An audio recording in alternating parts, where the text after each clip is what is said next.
Bueno, hermanos, acompáñenme al texto de hoy, que está en Primera Tesalonicenses, capítulo 4, los últimos versículos, del 13 al 18. Y así como leímos y mencionamos en la parábola que leímos en la introducción en Mateo 25, como ahí tiene un propósito específico lo que Jesús estaba diciendo. O sea, el propósito era llamarnos a velar, a estar atentos, a no dormirnos y que se nos escape la venida del Señor. Así también este texto que vamos a ver hoy tiene un propósito que Pablo lo pone ahí claramente. Y antes de ir en detalle a estudiar el texto, creo que es importante recordar eso cuando vamos a estudiar un tema escatológico, o sea, un tema que trata de cosas futuras. Fácilmente en estos temas solemos querer entrar a discutir diferentes puntos de vista acerca del rapto, la tribulación, el milenio y temas así. Pero aquí en este texto vemos claramente que aquí el propósito de Pablo es reemplazar la ignorancia que tenían los tesalonicenses, y esa ignorancia les producía tristeza, y Pablo quería reemplazar esa ignorancia con conocimiento concreto acerca de lo que iba a pasar, para que ese conocimiento pueda producir un confort en ellos, que eso pueda ser un alivio, una alegría y una esperanza para ellos. Fíjense, por ejemplo, los versículos 13 y 18. Porque ahí dice Pablo, no queremos que ignoren acerca de los que duermen, para que no se entristezcan. Y después al final dice, por tanto, confórtense unos a otros con estas palabras. O sea que todo lo que Pablo está diciendo aquí tiene este propósito: reemplazar la ignorancia con conocimiento, para que esa tristeza pueda transformarse en alegría, en esperanza. Así que leamos el texto nuevamente y vamos a ir al estudio más detallado. Primera Tesalonicenses 4, 13 al 18. Dice así: pero no queremos, hermanos, que ignoren acerca de los que duermen, para que no se entristezcan como lo hacen los demás que no tienen esperanza. Porque si creemos que Jesús murió y resucitó, así también Dios traerá con él a los que durmieron en Jesús. Por lo cual les decimos esto por la palabra del Señor, que nosotros, los que estemos vivos y que permanezcamos hasta la venida del Señor, no precederemos a los que durmieron. Pues el Señor mismo descenderá del cielo con voz de mando, con voz de arcángel y con la trompeta de Dios, y los muertos en Cristo se levantarán primero. Entonces, los que estemos vivos y que permanezcamos, seremos arrebatados juntamente con ellos en las nubes al encuentro del Señor en el aire. Y allí estaremos con el Señor siempre. Por tanto, confórtense unos a otros con estas palabras. Aquí en este texto, Pablo inicia un nuevo tema en esta carta. No es algo relacionado a lo que estudiamos la vez pasada. El punto anterior se refiere a la vida práctica del creyente. Pero aquí Pablo comienza un nuevo tema. Y comienza diciendo cuál es el objetivo de estas palabras, que es darles consuelo, remediando la ignorancia que tenían en este asunto relacionado a la revelación al regreso del Señor. Y él reemplaza esta ignorancia con revelación directa del Señor.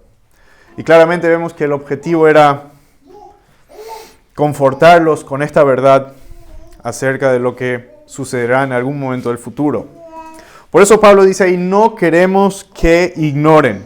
O sea, no queremos que no sepan o que se queden que se queden desinformados, sin el conocimiento correcto acerca de esta gloriosa verdad que estoy por contarles. ¿Acerca de qué? Acerca de los que duermen, dice el texto. Y aquí es un lenguaje que con el contexto se entiende que se refiere a los que han muerto. Ahora, el significado literal del término ahí sí realmente significa dormir, pero vemos en la Biblia varias ocasiones en las que se puede referir a los que han muerto.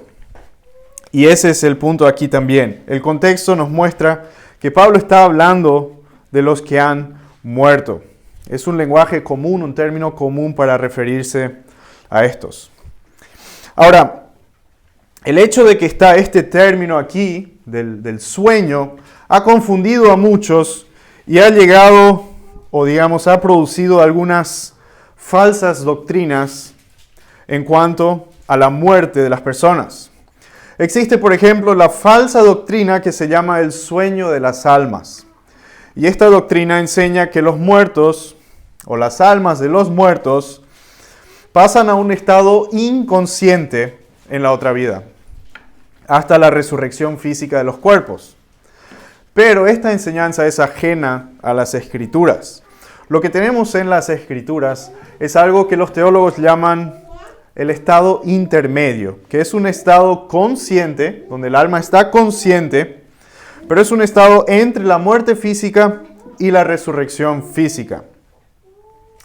Y este estado intermedio aplica tanto a creyentes como a no creyentes, aunque sí el destino de estas almas es diferente. Nosotros sabemos que los creyentes, nosotros cuando morimos, pasamos inmediatamente a la presencia del Señor.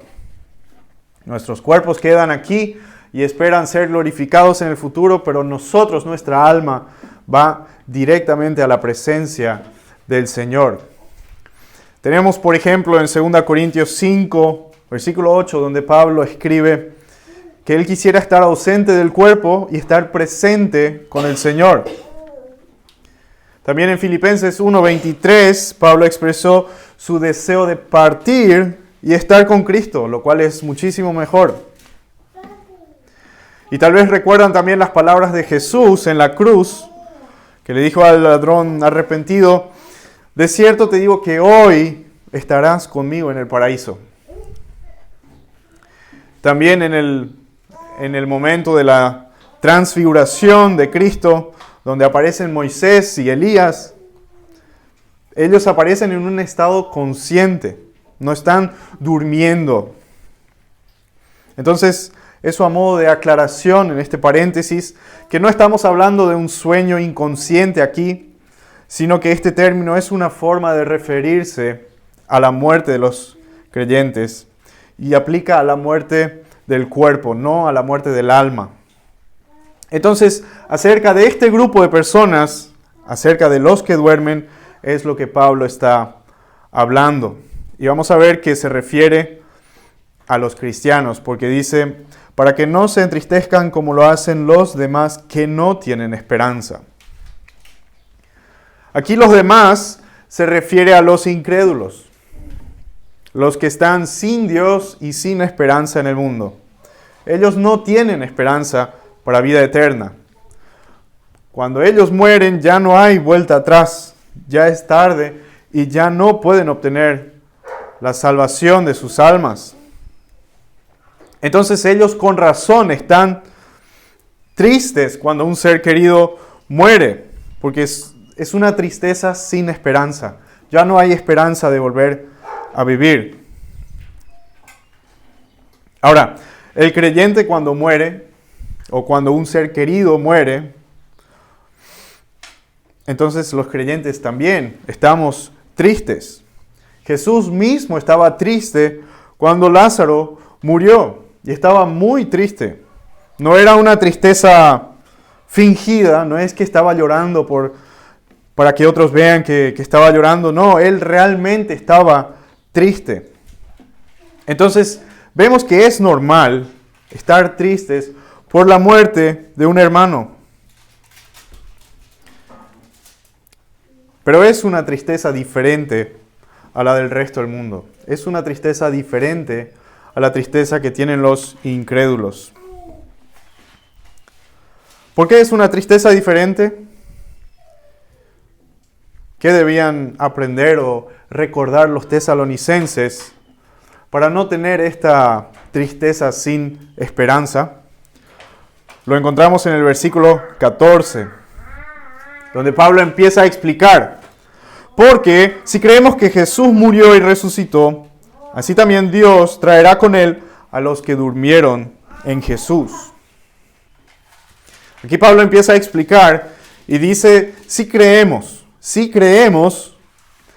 Es una frase aquí que no es una frase no es una condición que tiene que cumplirse, sino que más bien significa ya que creemos, o puesto que creemos esto, que Jesús murió y resucitó, entonces sabemos que lógicamente le sigue algo. Esa es la construcción que Pablo usa en esta oración.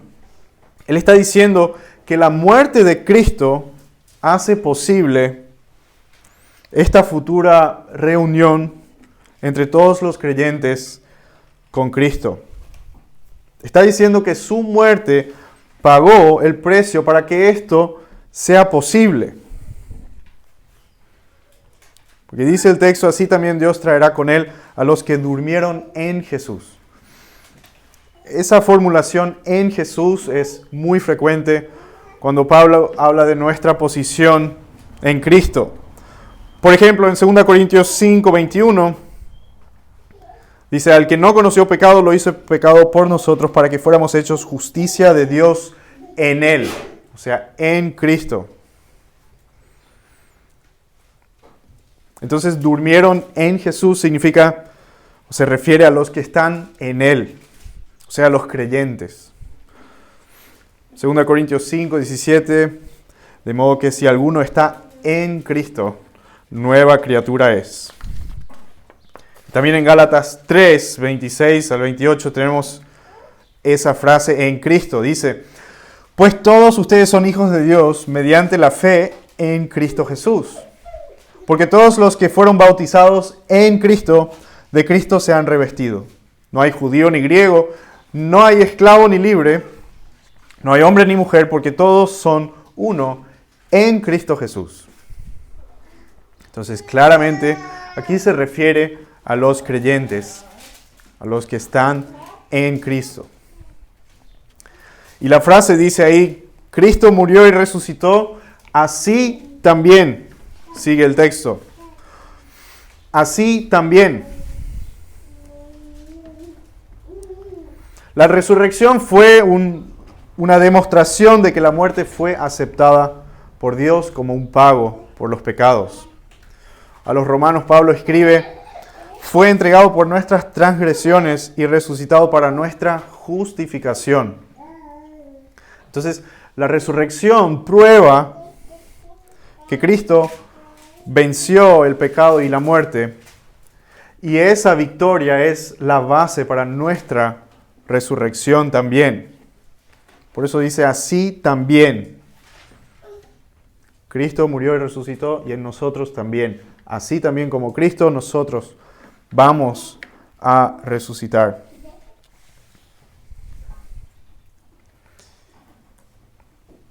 Un pasaje que me pueden acompañar a leer en 1 Corintios capítulo 15 arroja aún más luz a este tema.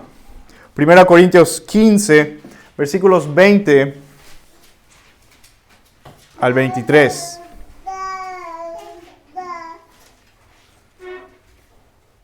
Dice: pero ahora Cristo ha resucitado de entre los muertos, primicias de los que durmieron.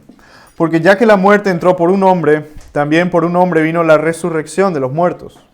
Porque así como en Adán todos mueren, también en Cristo todos serán vivificados. Pero cada uno en su debido orden. Cristo las primicias, luego los que son de Cristo en su venida. Es un texto que se refiere al mismo evento que estamos viendo aquí en 1 Tesalonicenses 4, donde Pablo dice: así también Dios traerá con él a los que durmieron en Jesús. Entonces, este pasaje aquí habla específicamente de los creyentes. No hay mención aquí de la resurrección de los incrédulos, eso está en otros textos de la Biblia y lo vamos a estudiar en otro momento. Pero aquí específicamente Pablo está hablando de la resurrección de los creyentes. Y sigue explicando en el versículo 15, si me vuelven a acompañar a 1 Tesalonicenses 4, en el 15 dice: por lo cual les decimos esto por la palabra del Señor, que nosotros, los que estemos vivos y que permanezcamos hasta la venida del Señor, no precederemos a los que durmieron.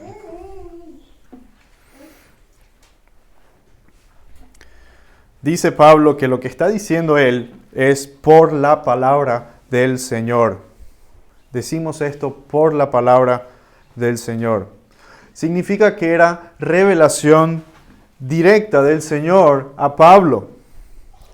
No era algo que ya se sabía en el Antiguo Testamento. Sí se hablaba de la resurrección, los judíos sí sabían que había una resurrección, pero aquí estamos hablando de gentiles, de un periodo de gracia, de un misterio que en el Antiguo Testamento no se tenían estos detalles.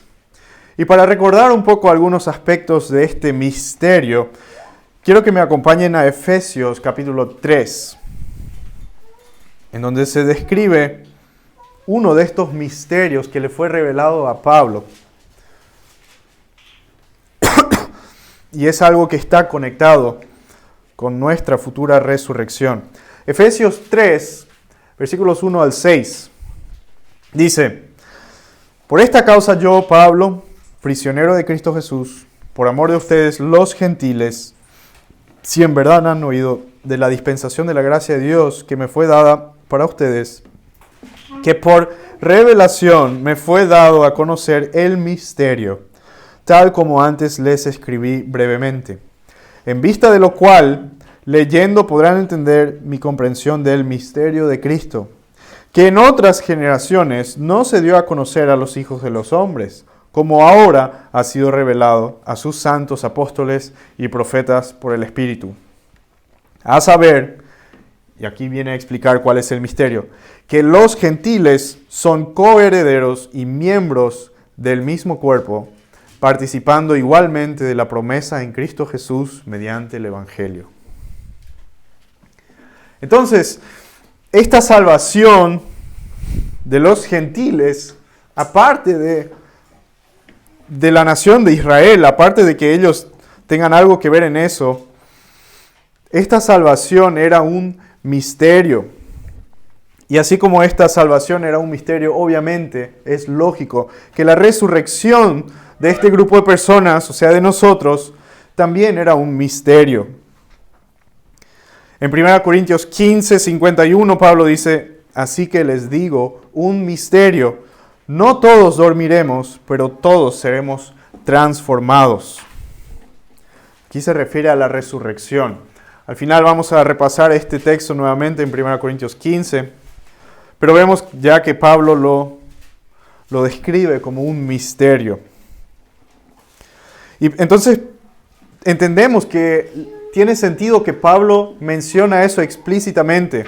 Lo que les estoy diciendo es por revelación directa del Señor. Es la revelación lo que estoy explicando acerca de este tema. ¿Y cuál era el tema? ¿Cuál era esa revelación? Que los creyentes vivos en el momento de la venida del Señor no precederán a los creyentes muertos hasta ese momento. Eso significa que no resucitarán antes, que no tendrán ninguna ventaja sobre los que ya han muerto antes. Los otros, los que ya murieron, los creyentes que ya murieron antes de la venida del Señor, no se van a perder de nada. No van a estar en una categoría inferior o no van a tener algo menos de provecho de lo que va a suceder ahí. No van a estar separados, van a estar presentes también, van a experimentar y van a estar en ese glorioso momento de la resurrección y no van a tener ninguna desventaja respecto a los que quedaron vivos. No habrá un grupo con cuerpos glorificados y otro grupo sin cuerpos glorificados. De los hermanos de la iglesia, todos serán reunidos en ese momento. Ese es el detalle o la aclaración que Pablo les hace. Pero hay más información si seguimos versículos 16 y 17 de nuestro texto. Dice, pues el Señor mismo descenderá del cielo con voz de mando, con voz de arcángel y con la trompeta de Dios. Y los muertos en Cristo se levantarán primero.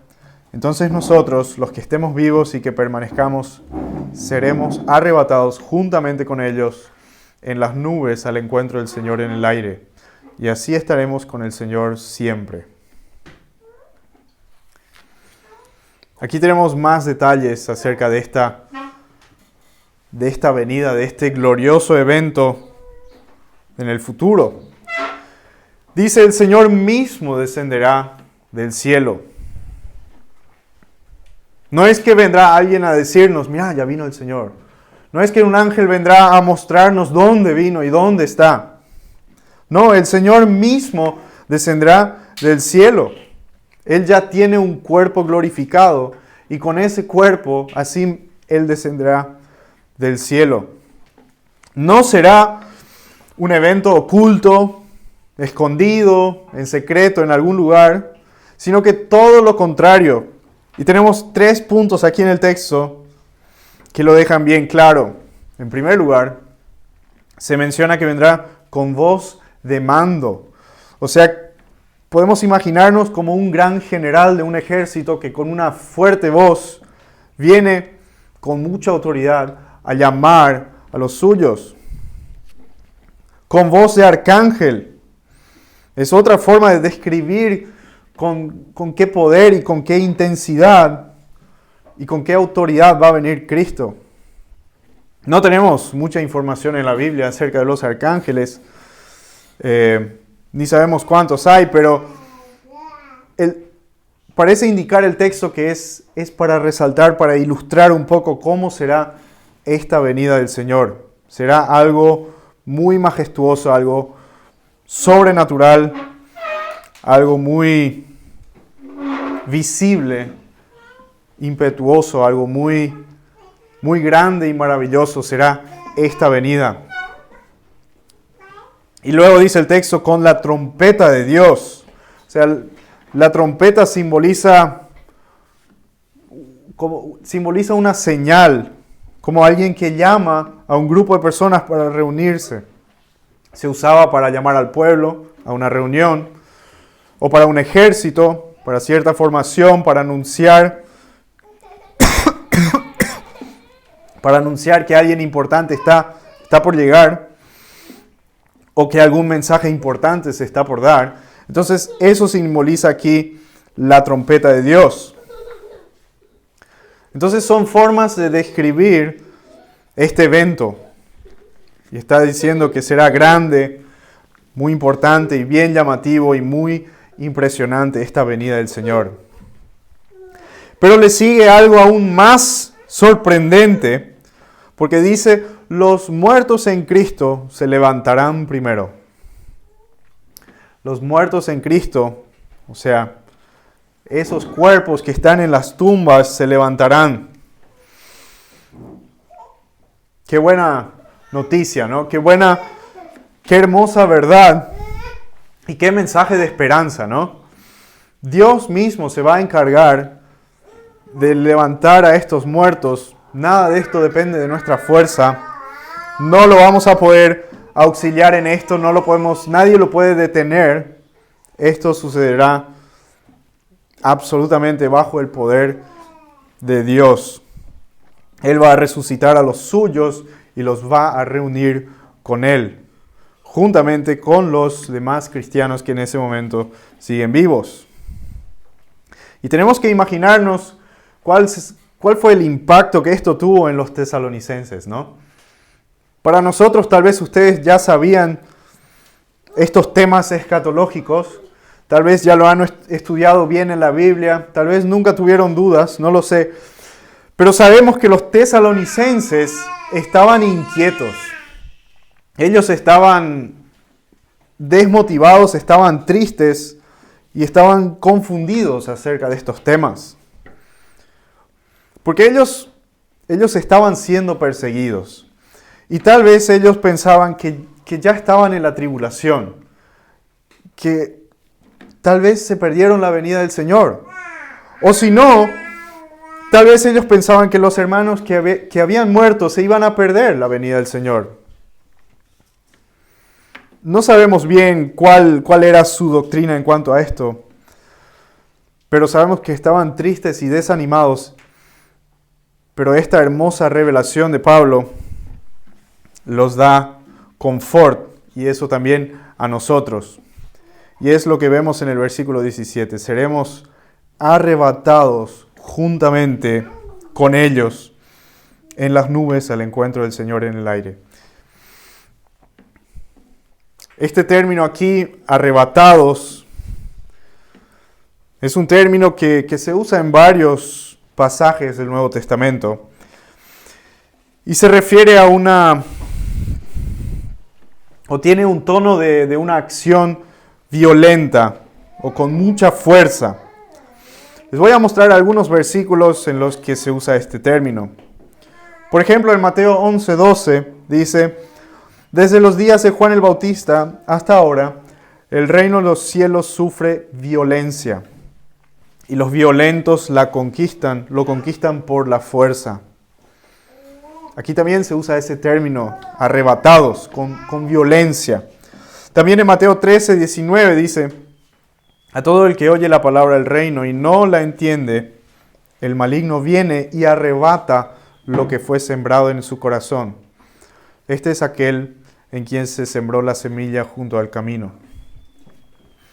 Aquí vemos otra aplicación de este término de arrebato. Es como robar, como quitar de forma agresiva y violenta algo.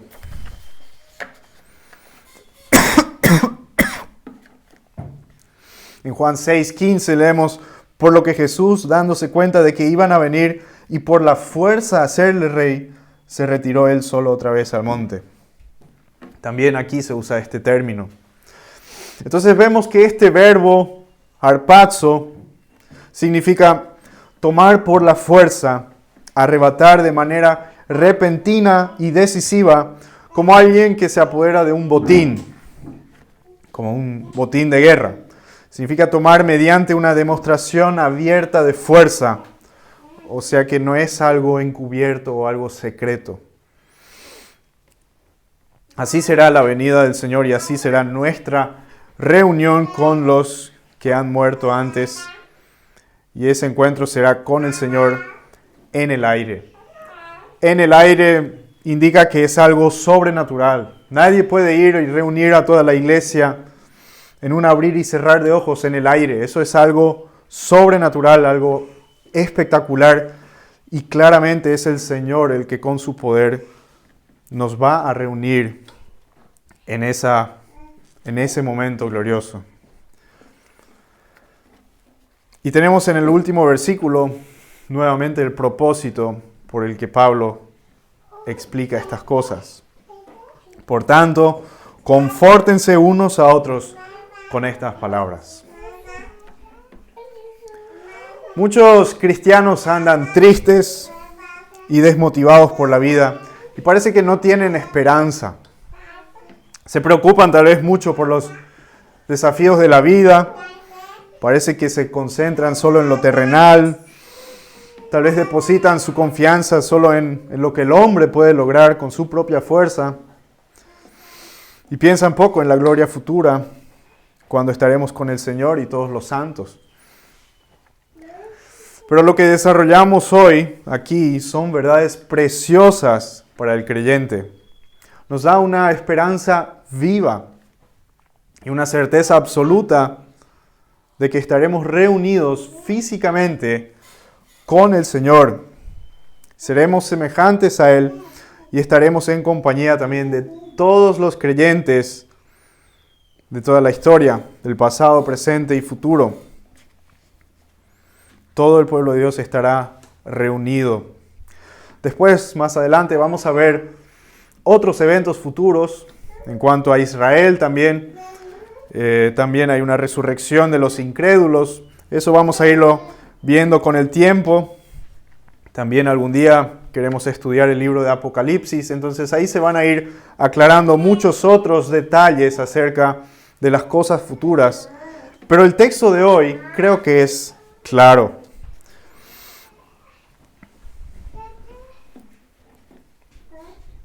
Pablo escribe esto para que nos podamos confortar unos a otros, para que podamos tener esperanza y saber y pensar en que todos nosotros sentados aquí estaremos compartiendo la eternidad con nuestro Señor. Así que mantengamos esa esperanza en nuestra mente cada día, en toda situación, en todas las situaciones difíciles o fáciles de la vida. En todo momento pongamos nuestra mente en las cosas de arriba. Así como Pablo dijo a los colosenses, si ustedes pues han resucitado con Cristo, busquen las cosas de arriba, donde está Cristo sentado a la diestra de Dios. Pongan la mira en las cosas de arriba, no en las de la tierra, porque ustedes han muerto y su vida está escondida en Cristo, con Cristo en Dios. Y atiendan, dijo, cuando Cristo nuestra vida sea manifestado, entonces ustedes también serán manifestados con Él en gloria. Este conocimiento claramente debe impactar nuestra forma de vivir, nuestra forma de pensar en todas las circunstancias que enfrentamos en esta vida. Y para terminar la prédica, quiero que me acompañen nuevamente a 1 Corintios 15, en donde tenemos un pasaje que también habla de esta futura resurrección, de este misterio que Pablo está explicando también a los corintios. En 1 Corintios 15, los versículos 50 al 58. Esto digo, hermanos, que la carne y la sangre no pueden heredar el reino de Dios, ni lo que se corrompe hereda lo incorruptible. Así que les digo un misterio, no todos dormiremos, pero todos seremos transformados en un momento, en un abrir y cerrar de ojos, a la trompeta final. Pues la trompeta sonará y los muertos resucitarán incorruptibles y nosotros seremos transformados, porque es necesario que esto corruptible se vista de incorrupción y esto mortal se vista de inmortalidad. Pero cuando esto corruptible se haya vestido de incorrupción y esto mortal se haya vestido de inmortalidad, entonces se cumplirá la palabra que está escrita. Devorada ha sido la muerte en victoria. ¿Dónde está, oh muerte, tu victoria? ¿Dónde, oh sepulcro, tu aguijón? El aguijón de la muerte es el pecado y el poder del pecado es la ley. Pero gracias a Dios que nos da la victoria por medio de nuestro Señor Jesucristo.